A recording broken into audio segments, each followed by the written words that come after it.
हम PYQ discuss कर रहे हैं class 12th chapter 7 alternating current के। ये क्वेश्चन CBSE में 2023 में आ चुका है। देखो डेरिवेशन से रिलेटेड इस चैप्टर से कैसे क्वेश्चंस पूछ सकते हैं। ये 3 मार्क्स का क्वेश्चन है। देखो क्या क्वेश्चन है, an AC source V equal to V0 sine omega t is connected across an ideal capacitor. एक AC सोर्स को कनेक्ट किया हुआ है कैपेसिटर के साथ। क्या फाइंड आउट करना है आपको, derive the expression for the 3 questions इन्होंने पूछे हैं। सबसे पहले आपको फाइंड आउट करना है current flowing in the circuit. Second part में ये पूछ रहे हैं reactance of the capacitor, means XC की वैल्यू आपको फाइंड आउट करनी है। और थर्ड में पूछ रहे हैं ये plot a graph of current I versus omega t. आपको करंट और ओमेगा टी के बीच में क्या फाइंड आउट करना है, ग्राफ।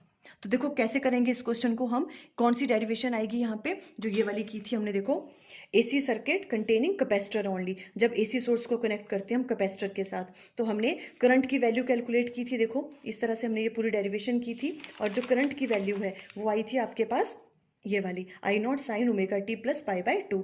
इस वाले केस में कैपेसिटर जब कनेक्ट करते हैं AC सोर्स के साथ तो करंट लीड करता है वोल्टेज से by the phase pi by 2। यहाँ तक करोगे। सेकंड पार्ट में इन्होंने पूछा था कि आपको रिएक्टेंस की वैल्यू फाइंड आउट करनी है, मीन्स आपको ये फॉर्मूला राइट डाउन करने को कह रहे हैं। तो XC इक्वल टू क्या होता है, 1 डिवाइडेड बाय ओमेगा C, और इसे हम क्या कहते थे, capacitive reactance.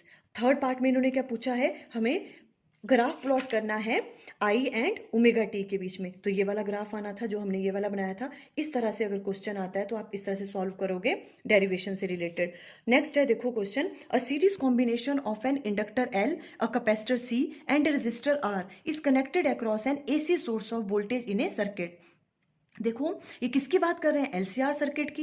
L, C and R को सीरीज में कनेक्ट किया हुआ है। क्या फाइंड आउट करना है, obtain an expression for the average power consumed by the circuit, means आपको P एवरेज की वैल्यू कैलकुलेट करनी है पहले। फिर क्या पूछा है, फाइंड पावर फैक्टर, आपको पावर फैक्टर की वैल्यू फाइंड आउट करनी है प्योरली इंडक्टिव सर्किट के लिए, और सेकंड पार्ट में आपको प्योरली रेजिस्टिव सर्किट के लिए फाइंड आउट करनी है। ये भी 3 मार्क्स का क्वेश्चन है। देखो किस तरह से करेंगे ये वाला हम।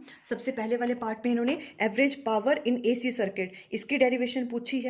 देखो ये हमने इस तरह से की थी पूरी की पूरी डेरिवेशन, और ये आ जाएगा आपके पास सॉल्व करके। देखो P एवरेज की वैल्यू ये वाली ERMS IRMS साथ में cos फाई क्या होता है आपके पास, पावर फैक्टर। अब ये क्वेश्चन में क्या पूछ रहे हैं, आपको पावर फैक्टर की वैल्यू फाइंड आउट करनी है किसके लिए, प्योरली इंडक्टिव सर्किट के लिए। तो वहां के लिए देखो फाई की वैल्यू क्या होती है उस केस में, 90 डिग्री। तो पावर फैक्टर की वैल्यू क्या आ जाएगी, cos 90 क्या होता है, 0। तो पावर फैक्टर की वैल्यू 0 आएगी प्योरली इंडक्टिव सर्किट के लिए। और प्योरली रेजिस्टिव सर्किट के लिए देखो फाई की वैल्यू 0 होती है, तो पावर फैक्टर की वैल्यू क्या आ जाएगी, cos 0 की वैल्यू क्या होती है, 1। इस तरह से आप आंसर करोगे। For more previous years questions video का लिंक स्क्रीन पे